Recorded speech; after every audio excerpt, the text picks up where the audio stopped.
जो लोग अंतिम यात्रा से लौटकर स्नान करते हैं वो मेरी बात कान खोलकर सुन लेना। नमस्कार दोस्तों, आप सभी का हार्दिक स्वागत है। प्रिय भक्तों, आज की इस विशेष वीडियो में हम एक ऐसे महत्वपूर्ण विषय पर बात करने जा रहे हैं जिसे अक्सर लोग हल्के में ले लेते हैं, लेकिन शास्त्रों के अनुसार इसका बहुत गहरा प्रभाव हमारे जीवन पर पड़ता है। भक्तों, जो लोग अंतिम यात्रा से लौटकर स्नान करते हैं वो मेरी बात ध्यान से और कान खोलकर सुन लें, क्योंकि आज मैं आपको एक ऐसी सच्चाई बताने जा रहा हूं जो आपके जीवन को नकारात्मक ऊर्जा से बचा सकती है और आपको अनजानी परेशानियों से दूर रख सकती है।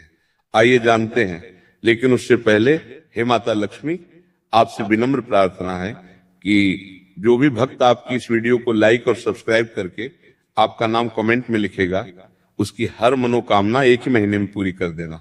भक्तों, हमारे सनातन धर्म में अंतिम यात्रा यानी किसी व्यक्ति के देहांत के बाद उसके अंतिम संस्कार में शामिल होना एक बहुत ही गंभीर और भावनात्मक प्रक्रिया होती है। इस दौरान वहां का वातावरण अत्यंत भारी, शोकपूर्ण और नकारात्मक ऊर्जा से भरा होता है। शास्त्रों के अनुसार जब हम अंतिम यात्रा में जाते हैं तो वहां की नकारात्मक ऊर्जा, दुख और शोक की तरंगें हमारे शरीर और मन पर प्रभाव डालती है। यही कारण है कि जब भी कोई व्यक्ति शमशान या अंतिम यात्रा से लौटता है तो उसे तुरंत स्नान करने की सलाह दी जाती है। लेकिन भक्तों, सिर्फ स्नान कर लेना ही पर्याप्त नहीं होता, बल्कि स्नान करने का भी एक सही तरीका होता है जिसे बहुत कम लोग जानते हैं। अब ध्यान से सुनिए, जब आप अंतिम यात्रा से घर लौटें तो सबसे पहले घर के बाहर ही अपने जूते चप्पल उतार दें और सीधे बाथरूम में जाएं। किसी भी व्यक्ति या वस्तु को बिना स्नान के स्पर्श न करें। अब स्नान करते समय पानी में थोड़ा सा गंगाजल या नमक मिला लें। शास्त्रों में कहा गया है कि नमक नकारात्मक ऊर्जा को समाप्त करने की अद्भुत शक्ति रखता है और गंगाजल तो स्वयं पवित्रता का प्रतीक है। स्नान करते समय मन ही मन भगवान का नाम लें और प्रार्थना करें कि हे प्रभु, जो भी नकारात्मकता मेरे साथ आई है उसे आप दूर करें और मुझे शुद्ध करें। भक्तों, एक और महत्वपूर्ण बात, स्नान करने के बाद तुरंत अपने कपड़े बदल लें और जो कपड़े पहनकर आप अंतिम यात्रा में गए थे उन्हें धो दें या अलग रख दें। उन कपड़ों को घर के अन्य कपड़ों के साथ न मिलाएं।